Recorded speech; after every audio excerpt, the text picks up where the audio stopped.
Reflexión del Evangelio de hoy en la voz del Padre Yair Rodríguez, conciliario de los equipos de Nuestra Señora. Del Evangelio según San Marcos. En aquel tiempo Jesús fue a su tierra en compañía de sus discípulos. Cuando llegó el sábado se puso a enseñar en la sinagoga y la multitud que lo escuchaba se preguntaba con asombro: ¿dónde aprendió este hombre tantas cosas?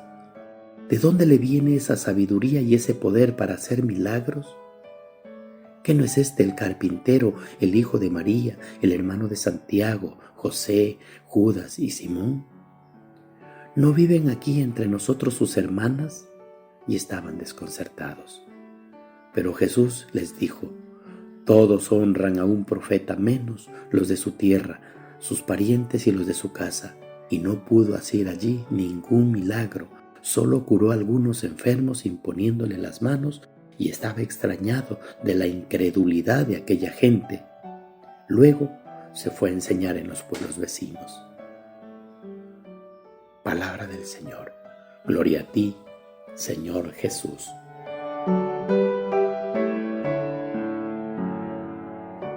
La palabra del Señor nos presenta hoy un nuevo episodio de la vida de David, aquel joven pastor, el menor de los hijos de Jesé, elegido y preferido entre sus hermanos por el Señor para ser ungido rey de su pueblo.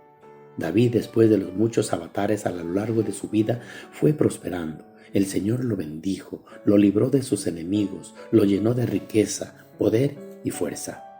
Y una vez más, Dios nos da una enseñanza a través de este personaje. El censo que mandó hacer David para saber el número de los ciudadanos con los que podía contar y del que se arrepintió considerándolo una ofensa a Dios, porque reconoció que con esa acción pretendía justificar su fuerza y poder, cuando en realidad toda su historia había sido guiada y sostenida por la mano del Señor. Este error de David fue un pecado de soberbia, orgullo y vanidad. Sintió remordimiento y se arrepintió pidiendo perdón al Señor. Al elegir a uno de los tres castigos que el profeta Gad le presentó, trató de elegir el que menos daño hiciera a su pueblo, pues sabiendo que la misericordia del Señor es eterna, se puso en sus manos. Al ver sufrir y morir a su pueblo, sintió un dolor fuerte que lo hizo alzar la voz, de nuevo suplicando al Señor que lo castigue a él y no a los inocentes. Dios acogió su intercesión, tuvo compasión y cesó la mortalidad. De aquí podemos concluir que todas nuestras acciones, aunque pensemos que son individuales, privadas, tienen en realidad una persecución social y colectiva. El pecado daña a todos, así como la gracia de las buenas acciones que realizamos, la oración, la intercesión, Dios también les hace llegar a todos los hombres. Pero en el plano espiritual estamos interconectados en el misterio de la comunión y de los santos. Sigue vivo y operante también en nuestros días. Como la respuesta de la primera lectura, proclamamos varios versículos del Salmo 31 en la que el orante se dirige a Dios reconociendo su pecado y pidiéndole perdón, confiando en su misericordia, con la certeza de que Él nos perdona si lo pedimos de corazón y con humildad. Dios conoce nuestro barro, nuestra debilidad. El ser humano es capaz de obrar el bien y el mal, y Dios respeta nuestra libertad, este don con la que nos distinguió al crearnos a su obra, a su imagen y semejanza. Él nos hizo y nos quiere libres, no marionetas ni robots programados. Y lo más maravilloso, como buen padre siempre está dispuesto a perdonarnos, a acogernos cada vez que caemos si se lo pedimos de corazón. El salmista experimenta la alegría, el gozo de saberse amado y perdonado por el Señor, y así lo reconoce. Confesé al Señor mi culpa y tú me perdonaste, mi culpa y mi pecado, me rodeaste de cantos de liberación.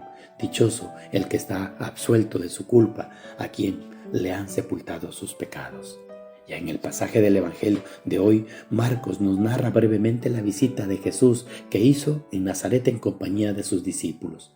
Habiéndole precedido el tema de la predicación y el taumaturgo, estaban admirados de su sabiduría y enseñanza. Sus paisanos se preguntaban atónitos: ¿de dónde saca todo esto? ¿No es este el carpintero?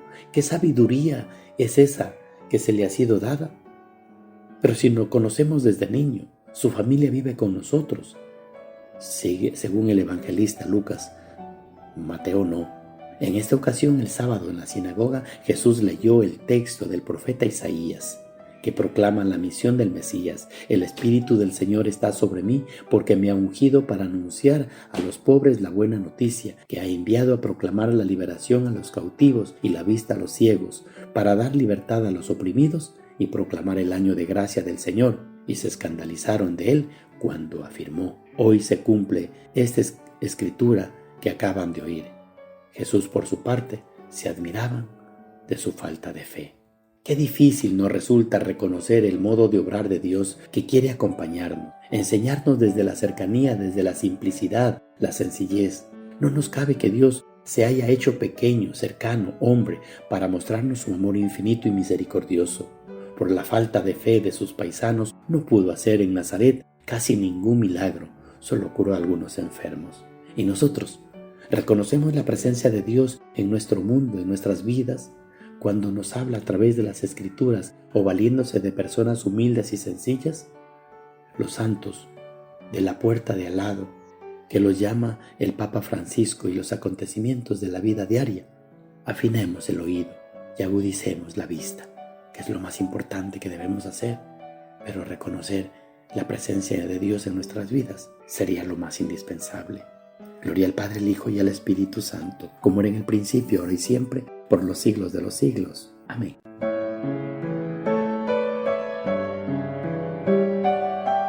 Equipos de Nuestra Señora entró en su hogar con el Evangelio del día.